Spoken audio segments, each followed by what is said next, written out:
Hello, and welcome to the Daily Orthodox Christian Scripture reading for the third week of Great Lent, Friday. The first reading is from Isaiah chapter 13, verses 2 through 13. On a bare hill, raise a signal, cry aloud to them, wave the hand for them to enter the gates of the nobles. I myself have commanded my consecrated ones, have summoned my mighty men to execute my anger, my proudly exulting ones. Hark, a tumult on the mountains as of a great multitude. Hark, an uproar of kingdoms, of nations gathering together. The Lord of hosts is mustering a host for battle. They come from a distant land, from the end of the heavens. The Lord and the weapons of his indignation to destroy the whole earth. Wail, for the day of the Lord is near, as destruction from the Almighty it will come. Therefore all hands will be feeble, and every man's heart will melt, and they will be dismayed. Pangs and agony will seize them. They will be in anguish like a woman in travail. They will look aghast at one another. Their faces will be aflame. Behold, the day of the Lord comes, cruel, with wrath and fierce anger, to make the earth a desolation and to destroy its sinners from it. For the stars of the heavens and their constellations will not give their light. The sun will be dark at its rising, and the moon will not shed its light. I will punish the world for its evil, and the wicked for their iniquity. I will put an end to the pride of the arrogant, and lay low the haughtiness of the ruthless. I will make men more rare than fine gold, and mankind than the gold of Ophir. Therefore I will make the heavens tremble, and the earth will be shaken out of its place at the wrath of the Lord of hosts in the day of his fierce anger.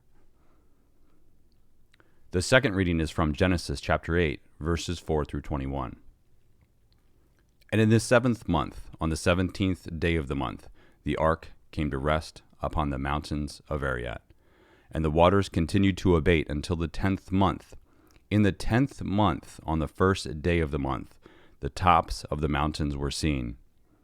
At the end of 40 days, Noah opened the window of the ark which he had made, and sent forth a raven, and it went to and fro until the waters were dried up from the earth. Then he sent forth a dove from him to see if the waters had subsided from the face of the ground. But the dove found no place to set her foot, and she returned to him to the ark. For the waters were still on the face of the whole earth. So he put forth his hand and took her and brought her into the ark with him. He waited another 7 days, and again he sent forth the dove out of the ark. And the dove came back to him in the evening, and lo, in her mouth a freshly plucked olive leaf. So Noah knew that the waters had subsided from the earth. Then he waited another 7 days and sent forth the dove, and she did not return to him any more. In the 601st year, in the 1st month, the 1st day of the month, the waters were dried from off the earth. And Noah removed the covering of the ark and looked, and behold, the face of the ground was dry. In the 2nd month, on the 27th day of the month, the earth was dry. Then God said to Noah, Go forth from the ark, you and your wife and your sons wives with you. Bring forth with you every living thing that is with you of all flesh, birds and animals, and every creeping thing that creeps on the earth, that they may breed abundantly on the earth, and be fruitful and multiply upon the earth. So Noah went forth, and his sons and his wife and his sons' wives with him. And every beast, every creeping thing, and every bird, everything that moves upon the earth went forth by families out of the ark. Then Noah built an altar to the Lord, and took of every clean animal and of every clean bird, and offered burnt offerings on the altar.